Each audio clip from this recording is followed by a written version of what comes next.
When our children are born, they are very, very vulnerable. In fact, it is the stage where they are at their most vulnerable. And there's a couple of things that we have to look at to show how vulnerable our children are. Now, we all know about the soft spot at the top of the head, the fontanelle. There's also one at the back of the head. What that means is that those skull plates of your baby has not grown together and fused yet. So they are separate and there's just membrane protecting that vulnerable brain inside. So a bump to an infant's head is infinitely worse than that same bump to an adult's head.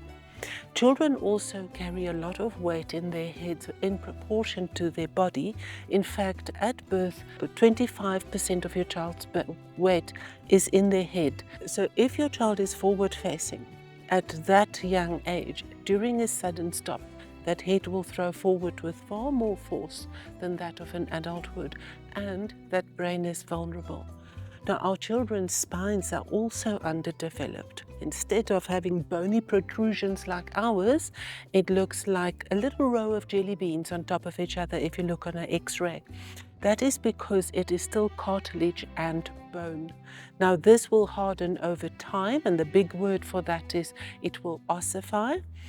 But while it is that vulnerable, it is as vulnerable as your nose is here, and it can break that easily. So we have to take extreme care of that little back while your child is little.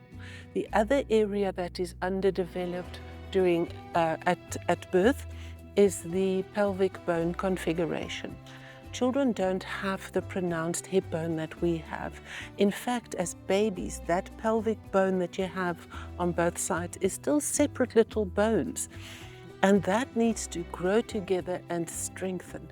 So you cannot anchor a child with a seat belt across the pelvic area until they are at least 4 years old, because those bones are simply not strong enough to be used as an anchor point during a crash.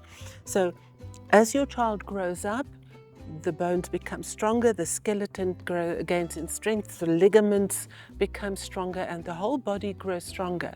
And that is why when we start at an infant seat, that is the most protection that you need for your child, always rear facing. But as they grow up, the safety features in the seat diminishes, but your child grows in strength in their body as they grow up to compensate for that. Thank you for watching. If you have a car seat your child has outgrown, consider donating it at your nearest Superquick. Together with Wheelwell, we can help protect children and save lives.